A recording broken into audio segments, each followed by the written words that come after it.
बिस्मिल्लाहिर्रहमानिर्रहीम। Dear students, अस्सलाम वालेकुम। जैसा कि पिछले लेक्चर में हम ओहम्स लॉ को डिस्कस कर रहे थे, बहुत ही फंडामेंटल लॉ है फिज़िक्स में, इलेक्ट्रिसिटी में, मैग्नेटिज्म में। उसके बाद नेक्स्ट हम पढ़ने जा रहे हैं अबाउट रेजिस्टिविटी। अब रेजिस्टेंस को हम डिफाइन करके आ रहे हैं। रेजिस्टिविटी क्या है, रेजिस्टेंस और रेजिस्टिविटी में मेन डिफरेंस क्या है, ये हम इस लेक्चर में देखेंगे। स्टूडेंट से हमारे पास एक वायर है, ये वायर की जो लेंथ है, मान लें ये लेंथ L है। देखा ये क्या है कि अगर हम इस वायर की लेंथ को ज्यादा कर देंगे, ये लेंथ ज्यादा है, तो इस वायर की रेजिस्टेंस भी ज्यादा हो जाती है। यानी resistance of wire is directly proportional to length of the wire. दूसरी चीज हमने नोट की कि अगर हम इस वायर का क्रॉस सेक्शनल एरिया ज्यादा कर दें, यानी वायर मोटी लगा दें, तो अगर हम एरिया ज्यादा करते हैं तो देखा ये क्या है, रेजिस्टेंस जो है इसकी कम हो जाती है। ये बिल्कुल ऐसे ही है जैसे पानी पाइप के अंदर से फ्लो कर रहा है, तो जितना हम थिक मोटा पाइप इस्तेमाल करेंगे, फ्लो में मुज़ाहमत उतनी ही कम होगी। जितना पाइप थिक होगा, एरिया ज्यादा होगा, पानी का फ्लो उतना ही आसानी से होगा, यानी रेजिस्टेंस उतनी ही कम होगी। तो ये जब एक्सपेरिमेंट हमने परफॉर्म कर लिया तो इन दोनों चीजों को रिलेट करते हैं। रिलेट क्यों करते हैं कि रेजिस्टेंस ठीक है डायरेक्टली प्रोपोर्शनल है लेंथ के, एंड रेजिस्टेंस जो है वो इनवर्सली प्रोपोर्शनल है एरिया के। इन दोनों पैरामीटर्स को इकट्ठा कर दें तो हमारे पास रेजिस्टेंस प्रोपोर्शनल हुआ L/A। ये मेरे पास इक्वेशन है। अब इस प्रोपोर्शनैलिटी को खत्म करेंगे तो स्टूडेंट हमारे पास रेजिस्टेंस आ जाता है is equal to row L/A। अब ये हमारे पास रेजिस्टेंस का एक सादा सा फार्मूला है। इसमें रो जो है ये कांस्टेंट ऑफ प्रोपोर्शनैलिटी है, इसी को कहते हैं रेजिस्टिविटी। रो को हम क्या कहते हैं, रेजिस्टिविटी। और इसको डिफाइन कैसे करेंगे, इसको डिफाइन करेंगे resistance of metre cube of material is called resistivity. यानी आपके पास एक ऐसा मटेरियल है जो 1 मीटर क्यूब का है, यूं समझ लें ये मटेरियल है लाइक दिस। ये देखिए, अब जब हमने इसको देखा तो इसकी लेंथ भी 1 मीटर है, यूं समझ लें। इसकी हाइट भी 1 मीटर है, इसकी जो डेप्थ है ये भी क्या है, 1 मीटर है। तो मीटर क्यूब ये मटेरियल है, ये सिल्वर भी हो सकता है, कॉपर भी हो सकता है। इसकी जो रेजिस्टेंस होगी मीटर क्यूब मटेरियल की, वो क्या है, रेजिस्टिविटी है। तो डेफिनेशन करेंगे, the resistance of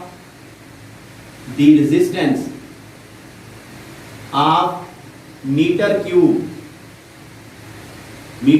material is called, उसको क्या कहेंगे, रेजिस्टिविटी। रेजिस्टिविटी को हम अगर यहां से फाइंड आउट करें तो resistivity rho is equal to RA/L। अब फार्मूला आपके सामने है, अगर आप इसकी यूनिट्स फाइंड आउट करोगे तो यूनिट्स बड़े आसान है इसके। स्टूडेंट इसके यूनिट्स इसके फार्मूले से निकलेंगे, ओम मीटर। ये इसके यूनिट्स हैं, ओम मीटर। अब हम देखेंगे कि ये जो रेजिस्टिविटी है इसका इन्हसार किन चीजों पर है। तो रेजिस्टिविटी की डिपेंडेंस देखें, डिपेंडेंस ऑफ रेजिस्टिविटी ये है, इट डिपेंड्स अपॉन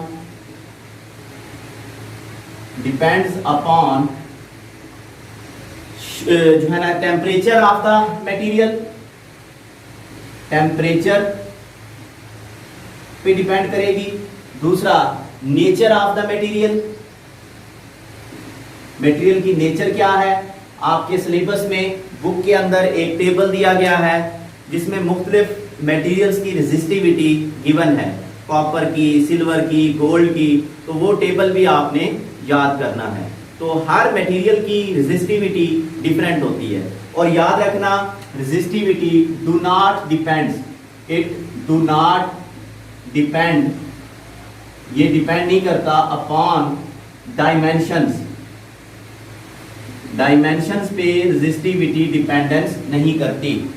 रेजिस्टेंस जो थी वो शेप पे डिपेंड करती थी, रेजिस्टिविटी शेप पे डिपेंड नहीं करती। एक बड़ा मशहूर एमसीक्यू है कि अगर एक वायर है उसको हम दरमियान से काट दें तो उसकी रेजिस्टेंस आधी रह जाती है मगर उसकी रेजिस्टिविटी चेंज नहीं होती, ये याद रखना। अगर वायर को काट देंगे रेजिस्टिविटी चेंज नहीं होती, रेजिस्टेंस कितनी हो जाती है, हाफ हो जाती है।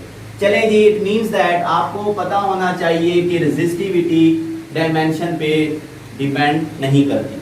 अब इस रेजिस्टिविटी का दूसरा नाम है, it is also called specific resistance. Specific resistance, resistivity को हम स्पेसिफिक रेजिस्टेंस का नाम भी देते हैं। अब हम डेफिनेशन करेंगे कंडक्टेंस की। कंडक्टेंस, स्टूडेंट कंडक्टेंस क्या है? रेजिस्टेंस का जो रेसिप्रोकल होगा, जो उलट होगा, उसको हम क्या कहेंगे? कंडक्टेंस कहेंगे। तो डेफिनेशन करेंगे, the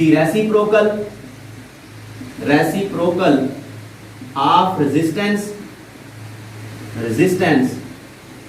is called conductance. Conductance की डेफिनेशन आपको आनी चाहिए, यानी कंडक्टेंस को हम यूं लिखेंगे, अगर मैं इसको G से ज़हर करूं तो conductance is equal to 1/R, reciprocal of resistance.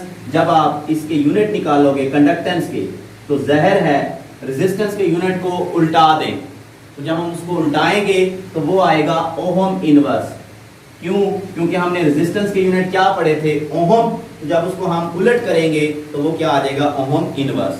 इसको हम ओहम इनवर्स को सीमेन भी बोलते हैं, या इसको हम MHO मोहो भी बोल देते हैं, MHO।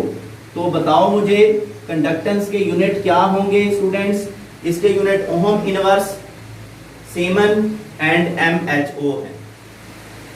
जी स्टूडेंट्स, अब हमने कंडक्टेंस को डिफाइन किया है। अब हम डिफाइन करेंगे कंडक्टिविटी।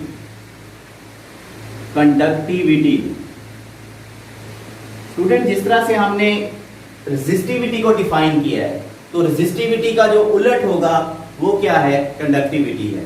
तो the reciprocal of resistivity, the reciprocal of resistivity is called conductivity. उसको हम कंडक्टिविटी का नाम देंगे। कंडक्टिविटी को हम सिंबल सिग्मा से ज़ाहिर करेंगे, दैट इज इक्वल टू 1/ρ। ये इसका जो है ना फार्मूला है। अगर हम यूनिट देखेंगे कंडक्टिविटी के, तो वो रेजिस्टिविटी के उलट होंगे, यानी इसके जो यूनिट्स होंगे, ज़ाहिर है अब रेजिस्टिविटी के क्या थे? ओहम मीटर, तो इसके यूनिट होंगे पर ओहम पर मीटर, या इसके यूनिट बन सकते हैं सीमेन पर मीटर या MHO पर मीटर। तो ये सारे जो है ना यूनिट्स हैं किसके? कंडक्टिविटी के। अब यानी रेजिस्टेंस का मतलब होता है मुज़ाहमत कितनी है करंट के फ्लो में। कंडक्टेंस का मतलब है कि उसका जो है ना उलट कर लें कि करंट कितनी शिद्दत से जो है ना फ्लो कर रहा है। तो स्टूडेंट्स, ये हमारा आज का एक शॉर्ट क्वेश्चंस की सेंस में, MCQs की सेंस में क्वेश्चन था। नेक्स्ट हम पढ़ेंगे effect of temperature upon resistance and resistivity. अपना ख्याल रखिएगा। अल्लाह हाफ़िज़।